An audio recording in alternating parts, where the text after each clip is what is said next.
Hi all, this is Sukanya. Welcome to Sukanya competitive world. ఈరోజు మనం ఈ వీడియోలో ఎస్ఏ ప్రిలిమ్స్కి సంబంధించిన తెలంగాణ మూమెంట్కి సంబంధించిన క్వశ్చన్స్ చూద్దాం. సో ఈ రోజుతో తెలంగాణ మూమెంట్ నాదైతే కంప్లీట్ అయింది. మీరు కూడా ఫాస్ట్గా కంప్లీట్ చేసుకుంటారని అనుకుంటున్నాను. సో కంప్లీట్ అయింది కాబట్టి previous question practice bits maximum daily చేయడం వల్ల మనం చదివింది గుర్తుందా లేదా అనే మనల్ని మనం అనలైజ్ చేసుకోవడానికి వీలుంటుంది. సో చదివి బుక్ పక్కన పడేయకుండా డైలీ ఒక 10 క్వశ్చన్స్ అయినా మినిమం ప్రాక్టీస్ చేయడం వల్ల మనకి సబ్జెక్ట్ అంతా మళ్ళీ రివైజ్ అవుతుంది. ఒక క్వశ్చన్ చూడడం వల్ల ఆ క్వశ్చన్కి 360 డిగ్రీస్లో టోటల్ అనలైజ్ చేస్తే దాని నుండి మినిమం ఒక 10 to 15 పాయింట్స్ మనం కరెక్ట్ గుర్తుపెట్టుకుంటే ఆ రిలేటెడ్ ఏది వచ్చినా మనం ఆన్సర్ చేయవచ్చు. మీరు కనుక ఫస్ట్ టైం నా ఛానల్ని విజిట్ చేస్తున్నట్లయితే ఖచ్చితంగా సబ్స్క్రైబ్ చేసుకోండి, లైక్ చేయండి. మీరు లైక్ చేయడం వల్ల ఈ వీడియో ఇంకొంతమందికి రీచ్ అవుతుంది, నాకు సపోర్టింగ్గా ఉంటుంది. సో ఇక్కడ ఫస్ట్ క్వశ్చన్ వచ్చేసి హైదరాబాద్ ప్రొటెక్షన్ సమితి స్థాపకుడు ఎవరు?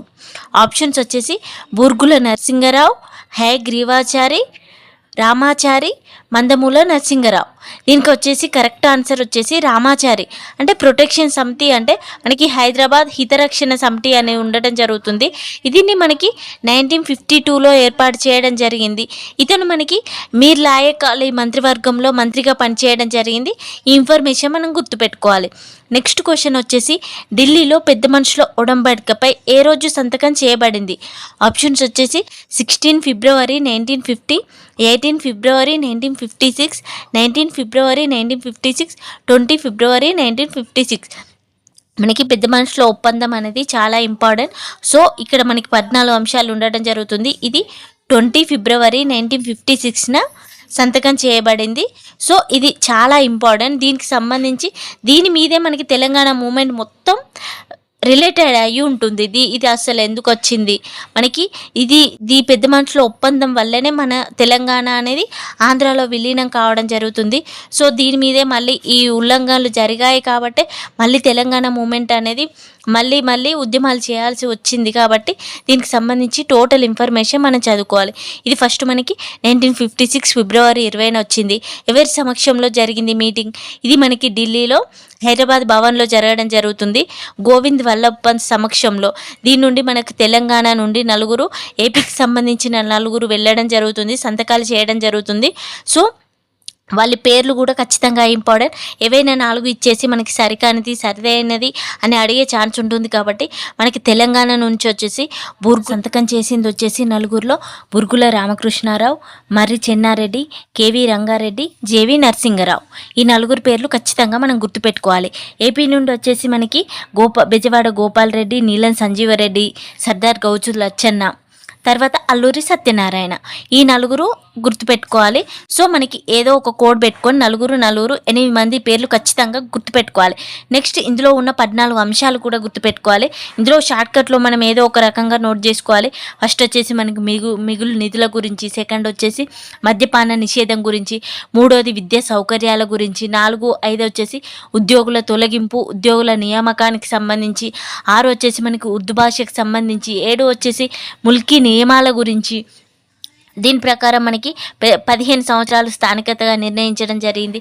తర్వాత 8 వచ్చేసి భూముల అమ్మకాలు వచ్చేసి టీఆర్సీ పరిధిలో ఉండాలనేది. తర్వాత 9, 10, 11 అయితే తెలంగాణ ప్రాంతీయ మండలి అంటే టీఆర్సీ గురించి 9, 10, 11 ఈ మూడింటికి టీఆర్సీనే ఉండడం జరుగుతుంది. నెక్స్ట్ 12, 13 వచ్చేసి మంత్రిమండలి గురించి ఉండడం జరుగుతుంది. 14 వచ్చేసి మనకి హైదరాబాద్ స్టేట్ కాంగ్రెస్ గురించి ఉండడం జరుగుతుంది. సో ఈ 14 పాయింట్స్ ఖచ్చితంగా గుర్తుపెట్టుకోవాలి. ఇలా షార్ట్గా గుర్తుపెట్టుకొని దాని గురించి వివరణ అడిగితే మనం ఆన్సర్ చేయొచ్చు. సో ఇది మనకి బేసిక్ ఇన్ఫర్మేషన్ పెద్ద మనుషుల ఒప్పందం గురించి. నెక్స్ట్ క్వశ్చన్ వచ్చేసి జూన్ 2001వ సంవత్సరంలో తెలుగుదేశం ప్రభుత్వం నియమించిన కమిషన్ను గుర్తించండి. ఆప్షన్స్ వచ్చేసి Bhargava commission, JM Girglani commission, నార్ ముర్కీ ప్రొటెక్షన్ కమిషన్, తెలంగాణ ముర్కీ కమిషన్. దీనికి సంబంధించి కరెక్ట్ ఆన్సర్ వచ్చేసి మనకి తెలుగుదేశం ప్రభుత్వం గిర్గ్లానీ కమిషన్ని ఏర్పాటు చేయడం జరుగుతుంది. సో మనకి గిర్గ్లానీ కమిషన్ ఎప్పుడు ఏర్పాటు చేయడం జరుగుతుంది? సో మనకి గిర్గ్లానీ కమిషన్ 2001 జూన్ 25న ఏర్పాటు చేయడం జరుగుతుంది. ఇది మనకి ఎందుకు ఏర్పడింది? అసలు 16 జీవో రావడం జరుగుతుంది. మనకి 16 జీవో 1985లో రావడం జరుగుతుంది. 1985 డిసెంబర్ 30 ఇది మనకి ఏపీ ప్రభుత్వ ఉద్యోగులుగా పనిచేస్తున్న వాళ్ళందరినీ వెనక్కి పంపాలని 610 జీవో రావడం జరుగుతుంది. సో దీని గురించి అధ్యయనం చేయడానికి మనకి గిర్గ్లాని కమిషన్ వేయడం జరుగుతుంది. ఈ గిర్గ్లాని కమిషన్ నివేదిక అనేది 2001 అక్టోబర్ 6న ఇవ్వడం జరుగుతుంది. తర్వాత తుది నివేదిక వచ్చేసి సెప్టెంబర్ 30, 2004న తొలి నివేదిక ఇవ్వడం జరుగుతుంది. ఇప్పటికీ మనకి వైఎస్ఆర్ రావడం జరుగుతుంది. సో ఇది రెండు అమలు కాలేదు. అంటే వాళ్ళు ఆంధ్ర ఉద్యోగుల్ని వెనక్కి పంపిస్తా అంటే చంద్రబాబు నాయుడు అడ్డుగా వస్తారు. సో వైఎస్ రాజశేఖర్ రెడ్డికి కూడా అడ్డే కాబట్టి ఇది మనకి గిర్గ్లాని అన్ని రకాలుగా తెలంగాణ ఏ విధంగా నష్టపోయింది అనేది దాదాపు 700 పేజీల వరకు నివేదిక ఇవ్వడం జరిగింది. సో ఇది అయితే అమలు కాలేదు. ఎన్ని రకాలుగా తెలంగాణకు అన్యాయం జరిగింది అనే దాని గురించి టోటల్గా గిర్గ్లాని కమిషన్ నివేదిక ఇవ్వడం జరిగింది. గిర్గ్లాని కమిషన్ అనేది మనకి ఏకసభ్య కమిషన్. ఇదిని 90 రోజుల్లో నివేదిక ఇవ్వాలని దీన్ని స్టార్ట్ చేయడం జరిగింది. కానీ ఇది మనకి 2001 అక్టోబర్ 6న నివేదిక ఇవ్వడం జరిగింది. సో ఇది మధ్యంతర నివేదిక, తుది నివేదిక. ఇది మనకి బేసిక్ ఇన్ఫర్మేషన్ గిర్గ్లాని కమిషన్ గురించి. ఇక్కడ 610 జీవో వచ్చేసి మనకి ఇంపార్టెంట్. ఏపీ ఉద్యోగుల్ని వెనక్కి పంపాలని 610 జీవో 1985లో రావడం జరిగింది. నెక్స్ట్ వచ్చేసి మనకి జీవో నెంబర్ 36 కూడా ఇంపార్టెంట్. ఇది ఎప్పుడు వచ్చింది మనకి 1969లో రావడం జరుగుతుంది. 1969 జనవరి 21న మనకి జీవో నెంబర్ 36 రావడం జరుగుతుంది. అంటే ఇది తర్వాతనే మనకి జయాంధ్ర ఉద్యమం ఇవి స్టార్ట్ అవ్వడం జరుగుతుంది. ఈ ఇన్ఫర్మేషన్ మనం గుర్తుపెట్టుకోవాలి. ఇలా మనం ఒక క్వశ్చన్ చూస్తే దానికి సంబంధించి రిలేటెడ్ టోటల్ వీలైనంత ఎక్కువ బిట్స్ అనేది గ్యాదర్ చేసుకొని చదవడం వల్ల మనం చదివిన దానికి కరెక్ట్ న్యాయం జరుగుతుంది. ఏదో ప్రాక్టీస్ చేస్తున్నాం, క్వశ్చన్ చూస్తున్నాం, వెళ్ళిపోతున్నాం కాకుండా దాని గురించి టోటల్ ఇన్ఫర్మేషన్ మనం అనలైజ్ చేసినప్పుడు మాత్రమే యూజ్ ఉంటుంది అనేది నా అభిప్రాయం. నెక్స్ట్ వచ్చేసి భార్గవ కమిషన్. అంటే ఇది మనకి వశిష్ఠ భార్గవ కమిషన్. మనకి 8 సూత్రాల పథకం రావడం జరుగుతుంది కదా. 8 సూత్రాల పథకం ఎప్పుడు వచ్చింది? 1969 మనకి ఏప్రిల్ 11న రావడం జరుగుతుంది. దీనికి సంబంధించి మనకి ఫస్ట్ వచ్చేసి అందులో మిగులు నిధుల గురించి ఉండడం జరుగుతుంది. 8 సూత్రాల్లో ఆ మిగులు నిధుల అధ్యయనానికి మనకి 2 కమిటీలు రావడం జరుగుతుంది. Kumar Lalit committee and Vashishtha Bhargav committee. Vashishtha Bhargav committee ప్రకారం మన తెలంగాణ మిగులు నిధులు వచ్చేసి 28.10 కోట్లు ఉండడం జరుగుతుంది. కుమార్ లలిత్ ప్రకారం మనకి 34 కోట్ల తెలంగాణ మిగులు నిధులు ఉండడం జరుగుతుంది. సో ఇలా ఈ టోటల్ ఇన్ఫర్మేషన్ మనం చదువుకోవాలి. నెక్స్ట్ క్వశ్చన్ వచ్చేసి తెలంగాణ ఉద్యమ అంతిమ దశ ఉద్యమంలో 27 ఏప్రిల్ 2001న చారిత్రక ప్రాధాన్యత ఏంటి? ఇక్కడ ఇది బేసిక్ క్వశ్చన్ మనకి. అంటే 27 ఏప్రిల్ 2001 అంటే టీఆర్ఎస్ ఫార్మేషన్ కాబట్టి. సో ఇక్కడ ఆప్షన్ చూద్దాం. తెలంగాణ ఎలైట్స్ ఫోరం ఏర్పాటు, తెలంగాణ జనసభ స్థాపన, భువనగిరి డిక్లరేషన్, తెలంగాణ రాష్ట్ర సమితి స్థాపన. ఇక్కడ మనకి తెలంగాణ రాష్ట్ర సమితి స్థాపించడం జరిగింది 2001 ఏప్రిల్ 27. సో ఇది ఎక్కడ స్థాపించడం? జలదృశ్యంలో మనకి కొండా లక్ష్మణ్ బాపూజీ హౌస్లో నిర్మించడం జరిగింది. జలదృశ్యం స్థాపించిన తర్వాత ఫస్ట్ సభ వచ్చేసి మనకి కరీంనగర్లో ఏర్పాటు చేయడం జరిగింది. ఇంకో వచ్చేసి మనకి దీనికి ప్రధాన ఫస్ట్ మనకి వార్షికోత్సవ సభ వచ్చేసి నల్గొండలో ఏర్పాటు చేయడం జరిగింది. తర్వాత వరంగల్లో ఏర్పాటు చేయడం జరిగింది. నెక్స్ట్ కేసీఆర్ గురించి చూస్తే కేసీఆర్ ఫస్ట్ మనకి 2009 నవంబర్ 29న నిరాహార దీక్ష చేపట్టడం జరిగింది. తర్వాత మనకి చిదంబరం తెలంగాణ ఇస్తున్నట్లు డిసెంబర్ 9న మనకి అనౌన్స్ చేయడం జరిగింది తెలంగాణ ఇస్తున్నామని. మళ్ళీ డిసెంబర్ 23న తెలంగాణ వెనక్కి తీసుకున్నట్టు అనౌన్స్ చేయడం జరిగింది. తర్వాత మనకి డిసెంబర్ 24న ఐక్య మండలి ఏర్పడడం జరిగింది. అంటే తెలంగాణ ఐక్యవేదిక ఏర్పడడం జరిగింది 28 సంస్థల గురించి. అంటే మనకి తెలంగాణ ఇస్తున్నామని ఇవ్వలేదు కాబట్టి ఈ ఐక్యవేదిక సందర్భంగా మనకి అనేక సంఘాలు సమావేశాలు ఇవి మనకి సకల జనుల సమ్మె, మిలియన్ మార్చ్, పల్లెపల్లె పట్టాలపైకి వచ్చేసి మార్చి 1, 2001, తర్వాత మిలియన్ మార్చ్ మార్చి 10, తర్వాత సకల జనుల సమ్మె వచ్చేసి మనకి సెప్టెంబర్ 13 to అక్టోబర్ 24. ఇలా టోటల్ చాలా కార్యక్రమాలు నిర్వహించడం జరిగింది. దీనికి సంబంధించి టోటల్ ఇన్ఫర్మేషన్ మన ఆప్షన్ చూస్తే తెలంగాణ జనసభ స్థాపన ఇది మనకి ఎప్పుడు ఏర్పడడం జరిగింది? 1998 జూలై 5-6న ఏర్పడడం జరిగింది హైదరాబాద్లో. భూమయ్య వచ్చేసి దీన్ని స్థాపించడం జరిగింది. అంటే ఇక్కడ నేను ఎలా గుర్తుపెట్టుకున్నా అంటే జనం ఎక్కువ ఉండేది భూమిపైనే కాబట్టి సో జనసభ వచ్చేసి అట్ల భూమయ్య, భూమి జన ఇలా. నెక్స్ట్ భువనగిరి సభ వచ్చేసి మనకి ఇది ఇంపార్టెంట్ కదా 1997 మార్చి 8, 9న దీనికి అధ్యక్షత వహించింది జేని మల్లయ్య గుప్తా. దీనికి అతిథి వచ్చేసి కాళోజీ. ఇదినే మనం దగాపడ్డ తెలంగాణ ఆడడం జరుగుతుంది. ఇక్కడ మనకి గద్దర్ పాట పాడడం జరుగుతుంది.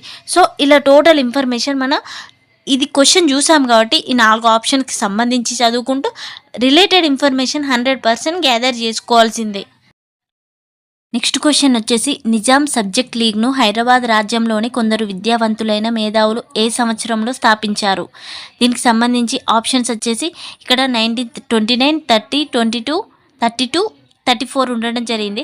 యాక్చువల్లీ ఇది రాంగ్ ఆప్షన్స్ ఇవ్వడం జరిగింది. మనకి నిజాం సబ్జెక్ట్ లీగ్ 1935లో ఏర్పాటు చేయడం జరిగింది. దీనికి సంబంధించి దీన్ని ఏమంటారు?